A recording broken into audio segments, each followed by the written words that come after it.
नमस्कार मित्रांनो, तुमचं सर्वांचं आपल्या उत्तम साहित्य या यूट्यूब चॅनेलवर सहर्ष स्वागत आहे। मित्रांनो, आज आपण चांदन भूल या ललित लेख संग्रहातील एक सुंदर असा लेख ऐकणार आहोत। लेखाचं नाव आहे गहिवर बैल विकतानाचा आणि या लेखाचे लेखक आहेत विजय कुमार मिठे। मित्रांनो, तुम्ही जर आपल्या यूट्यूब चॅनेलवर नवीन असाल तर आपला चॅनेल नक्की सबस्क्राइब करा आणि आजचा व्हिडिओ तुम्हाला कसा वाटतोय याबाबत कमेंट करायला विसरू नका। चला तर मग पाहूया गहिवर बैल विकतानाचा लेखक विजय कुमार मिठे। गेल्या 15 दिवसापासून घरात तणावाचे वातावरण होते। मी अस्वस्थ, काय करावे काही सुचत नव्हते। इतक्या वर्षापासून माझ्या शब्दाबाहेर नसलेली बायको पोरं असे बिथरल्यासारखे का वागायला लागले? मी त्यांची समजूत घालतो आहे, पण ते ऐकत नाहीत। उलट मला 4 शहाणपणाच्या गोष्टी शिकवायला लागले। मला नेहमी साथ देणारी बायको पोरं करती झाल्यापासून त्यांना साथ द्यायला लागली। त्यांची बाजू घेऊन मलाच सांगू लागलेली, जग बदलतंय, आपणही बदललं पाहिजे। सगळ्या भाऊबंधांच्या दारापुढे ट्रॅक्टर आहे, आपल्या दारापुढे नाही म्हणून मुलांना कमीपणाचं वाटतं। घेऊ द्या की त्यांना ट्रॅक्टर। ट्रॅक्टर घ्यायला माझी ना नाही, मी तरी कुठं बुरसटलेल्या विचारांचा आहे, पण त्यासाठी बैल विकायची काय गरज आहे? माझ्या दाराशी उभी असलेली ही राजा हौशेची बैल जोडी मी कशी आणली, मला काय त्रास झाला हे मुलांना काय माहीत? मुलं लहान होती, त्यांचं ठीक आहे, पण बायकोला तर सगळं माहीत असूनही ती वेळ पांघरून पेडगावला जाण्याचं नाटक करते। माझ्या घरात मी असा एकाकी झालेला। माझ्या आईन उमेदीच्या काळात एकामागून एक असे दावणीचे दोन्ही बैल मरून गेले। दुसऱ्यांदा बाजारातून बैल आणण्याची ऐपत नव्हती। तशातच वडिलांचं निधन झालं, शेती पडीत पडली। भाऊबंधांकडे बैल मागितले, पण कुणीही बैल देईनात। नाहीतरी भाऊबंद खेळाचेच धनी असतात अशी म्हणच आहे, आणि ती माझ्या बाबतीत खरी ठरली। मदतीऐवजी शेती पडीत पाहून भाऊबंधांचं हसू झालं। शेतात हरळी कुंदा वाढला। आजूबाजूचे शेतकरी चरण्यासाठी असलेल्या गायरानात जनावरं चरायला सोडावेत तसे आपले बैल गायी खुंटे ठोकून बांधू लागले। उत्पन्नाचे सगळेच मार्ग बंद झालेले। अशा परिस्थितीत काय करावे काहीच मार्ग सापडेना। आईला महिन्याला 300 रुपये पेन्शन मिळायची।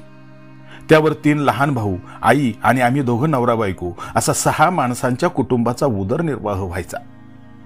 आईनेच दर महिन्याला काटकसर करून जमवलेले 400 रुपये माझ्याकडे दिले आणि गाव नात्यानं मामा असलेल्या हरी चैतानला बरोबर घेऊन मी खेडगावच्या बाजारात बैल घ्यायला गेलो। बाजारातली ती उमदी जनावरं पाहून मन हरकून गेलं। एक बैल जोडी माझ्या मनात भरली। किंमत विचारली, 700 रुपये। बैलाच्या किमती आमच्या आवाक्यात येईनात। तिसरा प्रहर झाला। शेवटी नाईलाजानं 350 रुपयाला 2 हेल्यांची जोडी विकत घेतली। एक निम्म्या वयाचा तर दुसरा पार मरायला टेकलेला। दिवस बुडायला खेडगावच्या बाजारातून निघालेलो आम्ही हेल्या मागोमाग जेवणावळीला घरी आलो। हेल्यांची जोडी पाहून आजूबाजूच्या शेतकऱ्यांचं आपसात कुचेष्टेचं बोलणं सुरू झालं। त्यांच्याकडे दुर्लक्ष करून पडीत शेत नांगरायला सुरुवात केली। हरी चैतान आमच्याकडे महिन्यानं कामाला राहिला। मुळातच हेले थकलेले, एका दिवसाचं काम त्यांना 4 दिवस लागू लागले। रुपया महिना अनवज का होईना या धर्तीवर हेले चालायचे। महिन्याभरात शेतात पीक उभं राहिलं। आजूबाजूच्या शेतकऱ्यांची कुजबूज थांबली। जीवापाड सांभाळलेल्या पिकानं 4 पैशाची कमाई दिली। पुन्हा खेडगावला हेले विकायला गेलो। त्याचे 150 रुपये आले। जवळचे पैसे टाकून गावातील दलालाच्या मध्यस्थीने 1000ला बैल जोडी घेतली। खूप आनंद झाला। काहीतरी विशेष काम केल्याचं स्वतःलाच कौतुक वाटू लागलं। दुसऱ्या दिवशी बैल नांगराला जुंपला। 2 वळणात एक बैल बसायला लागला। पुन्हा पुढच्या आठवड्याला खेडगावला बशा बैल घेऊन गेलो। आदला बदली दलालानं 100 रुपये जादा घेऊन बैल बदलून दिला। नांगरणी वखरणी करून पाहिली, दोन्ही बैल मागे हटले नाहीत। बैलजोडी कामाची मिळाली। दरम्यान हरी चैतान आजारी पडला। मग सुखदेव कामावर आला। शेतात ऊस, केळी, टोमॅटो, द्राक्षबाग अशी पिकं उभी राहिली। ही पिकं उभी करण्याआधी उन्हाळ्यात बैलांना वैरणीचा तुटवडा पडू लागला। दुपारच्या वेळी सुखदेव आणि मी भाऊबंदाच्या शेतातील ऊसातून फूट दीड फूट वाढलेले ऊसाचे डीर मोडून बैलांपुढे टाकू लागलो. खरं तर ही चोरी होती, पण ती आम्ही बैलांसाठी केली. बैलांच्या कष्टावर घरात धान्याच्या थप्प्या लागल्या, हातात 4 पैसे खेळू लागले. भावांची लग्न झाली, त्यांना नोकऱ्या लागल्या. शेतीवरचं कर्ज फिटलं. भाऊ वेगळे निघाले. बैल माझ्या वाटणीला आली म्हणण्यापेक्षा मी ती स्वतःहून घेतली, कारण त्यांचा माझा एक जीव झालेला. आई बापाला मोठ्या मुलानं सांभाळावं तसं मी त्यांना सांभाळलं, जीव लावला. त्यांनी शेतात राबून पिकवलेल्या पिकावर माझ्या प्रपंचाचा गाडा चालला. मुलांची शिक्षणं झाली, सगळी प्रगती त्यांच्यापासूनच झाली. मुलं करती झाली. एक मुलगा शेती करायला लागला, मी शेतातून काढता पाय घेतला आणि लेखनासाठी वेळ देऊ लागलो. कादवा शिवार मासिकाचं काम पाठीशी लागलं. रोज मळ्यात राबणारा मी 8-15 दिवसातून मळ्याकडे फिरकू लागलो. सगळी जबाबदारी मुलावर पडली. आजूबाजूचे शेतकरी ट्रॅक्टरने शेती करू लागले. द्राक्ष बागेची पावडर फवारणी सुद्धा ट्रॅक्टरने होऊ लागलेली. हे सगळे आजूबाजूचे बदल पाहून मुलालाही परंपरागत ढोरा गुरागत वागणं लाजरेपणाचं वाटू लागलं. त्यानं आजी आणि आपल्या आईभोवती भुणभुण लावली, ट्रॅक्टर घेतल्याशिवाय मी शेती करणार नाही, बैल विकून टाका, मी नाही सांभाळणार. त्याचं बोलणं माझ्या कानावर आलं. ट्रॅक्टर घेण्यास माझी हरकत नव्हती, पण बैल विकून टाका या वाक्यानं मी हादरून गेलो. परिस्थितीनं गरिबीनं गांजलेला माणसाच्या कुचेष्टेचा विषय झालेला मी एक दुबळा शेतकरी. माझ्या पडत्या काळात ज्यांनी मला उभं केलं, माणसात आणून बसवलं, त्या बैलांना कसं विकावं? नाही, काही झालं तरी बैल विकायचे नाही. आपल्याच गोट्यात खोट्यावर पडून त्यांनी त्यांच्या आयुष्याच्या घटका मोजाव्यात. समाधानानं जगाचा निरोप घ्यावा. 2 पैशाच्या आशेपोटी त्यांना दुसऱ्याच्या दारात बांधावं. तो त्यांना कसं वागवेल? वेळेवर चारा पाणी करेल का? मारझोड करेल का? कुणीही शेतकरी कामाच्या आशेनं त्यांना येईल, त्यांच्याकडून आता पहिल्यासारखं काम होणार नाही. माझ्यासारखीच तीही आता उतार वयाला लागलेली, पावलं जडभार झालेली. या वयात चापकाचे फटके त्यांना कसे सहन होतील? अशा एक ना अनेक विचारांचे वळ माझ्या मनावर उमटत राहिले.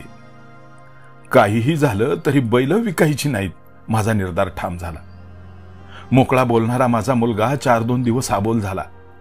शेवटी अशाच एका संध्याकाळी बायकोनं सगळे बसलेले असताना विषय काढला. मी काय म्हणते, उद्या सोमवार आहे. मग काय करायचं? बैल खेडगावच्या बाजारात विकायला न्यायचे का? बैल विकायचं नाव काढू नको. मी उद्यापासून बैल नाही सांभाळणार. कोणी त्यांना चारा पाणी घाला. आबोल झालेला मुलगा अचानक बोलता झाला.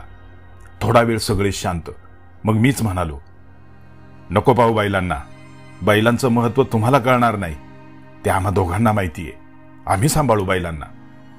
माझं वाक्य पूर्ण व्हायच्या आत बायको म्हणाली, तुम्ही दिवसभर घरी नसता, मी कशाला करू बैलांची उस्तरवारी? मी काहीसा आशेनं मोठ्या मुलाकडे पाहिलं तसा तोही म्हणाला, ट्रॅक्टर असल्यावर बैलांना रिकामं पोचण्याचं काय काम आहे? मग माझी आई मला म्हणाली, बाळू, कशाला बैल सांभाळण्याचा अट्टहास करतो? सगळ्यांच्याच मनात नाही तर दे ना विषय सोडून. तू सांभाळशील का बैलांना? तुझ्या मागे दिवसभर 17 उद्योग असतात. पाय बाबा तुझा विचार. आईच्या बोलण्याचा मी विचार केला. खरंच आपण सांभाळणार का बैलांना? मिळेल का आपल्याला एवढा वेळ? भावनेपेक्षा जग व्यवहारावर चालतं. मुलांच्या दृष्टीनं बैलांना विकणे हेच बरोबर होतं. ट्रॅक्टर आल्यानंतर बैलांचं काहीच काम नव्हतं. मग त्यांना रिकामं का पोसायचं? झालाच तर बैल विकून 2 पैशाचा लाभच होईल. हा त्यांचा व्यावहारिक दृष्टिकोन कुठं चुकीचा होता? म्हणून कोणाच्या कष्टातून उतराई होण्याचा हा थोडाच मार्ग आहे? मी विचारांती म्हटलो, ठीक आहे, तुम्हाला बैल सांभाळायची नाहीत ना? मग मी असं करतो, गावातील एखाद्या गरजू शेतकऱ्याकडे बैलांना सांभाळायला देतो. त्याचं कामही करतील आणि माझ्या नजरेसमोरही राहतील. माझ्या बोलण्यावर कोणीच काही बोलेना. यावरून माझं म्हणणं त्यांना मान्य नव्हतं. असं केलं तर? बायको माझ्याकडे पाहून म्हणाली, बोल, काय विचार आहे तुझा? मी तिच्याकडे आशेनं पाहिलं. माझ्या भावाकडे बैल नाहीत, त्यांची शेती पडू नये, त्यांना बैल दिले तर? नको, तुझे भाऊ त्यांना कसंही राबवून घेतील. त्यापेक्षा गावातच देऊ कोणाला, राहतील माझ्या नजरेसमोर. गावातलं कोणी बिगर कामाचा त्यांना पोसणार आहे का? त्यापेक्षा बैल आम्हाला 25,000 रुपयांना विकू, म्हणजे ट्रॅक्टरच्या हप्त्याचे सुद्धा पैसे भरता येतील. मुलगा बैलांच्या मुळावरच उठला होता. मी हतबल झालो. याचा बैल विकण्याचा विचार पक्का झाला आहे तर. मग मी माघार घेतली. करा, तुमच्या मनात येईल तसं करा, असं म्हणून मी बैठकीतून उठलो आणि सगळ्यांनी सुटकेचा सुस्कारा सोडला. घरातलं तणावाचं वातावरण संपलं. घर पूर्वीसारखं हसण्या खिदळण्यानं भरून गेलं. मी मात्र आबोल झालो. बैलांची आठव माझ्या मनात दाटून येऊ लागले. त्यांच्यासोबत घालवलेलं उमेदीचं आयुष्य नजरेसमोर उभं राहू लागलं. अधूनमधून आई मला समजायची, अरे पोरं करती झाली की त्यांच्या सोरात सूर मिसळून वागावं लागतं बाबा. आपल्या मनाला मुरड घालून जगावं लागतं. आईचं अनुभवाचं बोलणं मला पटलं. बैल नेण्यासाठी सिन्नरहून टेम्पो निघाला आहे, बायको घरात मुलांना सांगत होती. ते ऐकून मला उभं वारं सुटल्यागत झालं.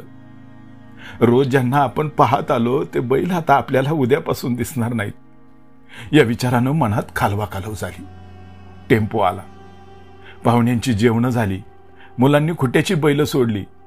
राजा बैल जत्रेला निघालेल्या पोरागत पटकन टेम्पोत जाऊन उभा राहिला. पण हौशा बैल काही केल्या टेम्पोत बसेना. आपल्या मालकानं आपल्याला दुसऱ्याला विकलंय याची जाणीव त्याला झाली असेल का? माझ्या मनात विचारांचं काहूर. दारी आलेल्या हटवादी भिकाऱ्याला हाताला धरून घालवून द्यावं तसं मुलांनी बैलाला पाठीमागून टेम्पोत ढकललं. टेम्पो रस्त्याला लागला. विहिरीचा पाझर आठावा तसा इतक्या दिवसांचा जिव्हाळा क्षणात आटला. बायका पोरं उगाचच बैलांच्या आठवणी काढून हळहळ करू लागली. त्यांच्या नाटकीपणाचा माझ्या मनावर कोणताच असर झाला नाही. बैल नजरेआड झाल्यानं त्या रात्री माझा डोळ्याला डोळा लागला नाही. रात्रभर या कुशीवरून त्या कुशीवर तळमळत राहिलो. बैलांसोबत केलेले कष्ट, त्यांच्या आठवणींनी जीव व्याकुळ झाला. घरातल्या माणसांशी बोलावं वाटेना. माझ्या स्तंद्रीत हरवल्यागत मी वागू लागलो. 4 दिवस बैलांच्या विरहानं माझं मन तळमळत राहिलं. काळ हे कोणत्याही दुःखावरचं मोठं औषध असतं. बैलांच्या विरहाचं दुःख हळूहळू कमी होत गेलं आणि एक दिवस नवा ट्रॅक्टर अंगणात येऊन उभा राहिला. बायको लगबगीनं ट्रॅक्टरला ओवाळू लागली. मला ट्रॅक्टरच्या जागी बैल दिसू लागले. मी स्वप्नात दंग. बायकोनं हातावर पेढा ठेवला आणि मी वास्तवात आलो. मी नवीन आणलेले बैल जसे नांगरा वखराला जुंपून पाहिले तसे मुलाने ट्रॅक्टरला नांगर फन जोडून शेतात चालवून पाहिला. काल परवा शेतात राबणारा माझ्या पिढीतला शेतकरी बदललाय. शेती कसण्याची अवजारं बदललीत. शेतकऱ्याला आनंद देणारी साधनं बदललीत. निर्जीव वस्तूंमध्ये माणसं आनंद घेऊ लागलीत. कोरडी म्हण, सजीवांबद्दलचा गहिवर, आपुलकी निर्जीव वस्तूत कुठून असणार? वर्षा 6 महिन्यातून सासूरवाडीला जाणारा मी आताशा 1-2 महिन्यातून सासूरवाडीला जातो. बायकोला माझ्यात झालेला हा बदल आवडतो. तिला वाटतं माझ्या माहेरच्या माणसांबद्दल उशिरा का होईना पण यांना प्रेम दाटून येते. पण तिला वाटतं तसं अजिबात नाही. माझे सखे सोबती, जीवाभावाचे मैतर, माझे बैल, त्यांना भेटण्यासाठी मी वरचेवर जात असतो. गेलो म्हणजे खान टाव करून ते मला पाहत असतात. माझं रूप डोळ्यात साठवून घेतात. त्यांच्या पाठीवरून मी हात फिरवतो. तेवढ्यानंही ते शहारतात. मी पाठमोरा होऊन चालू लागतो. न राहून मागं वळून पाहतो. ते माझ्याकडेच पाहत असतात. त्यांची माझी एक नजर होते. मनात गहिवर दाटून येतो. जडभार झालेली पावलं उचलता उचलत नाहीत. कोणीतरी मागून ढकलावं तसा मी माघारी फिरतो.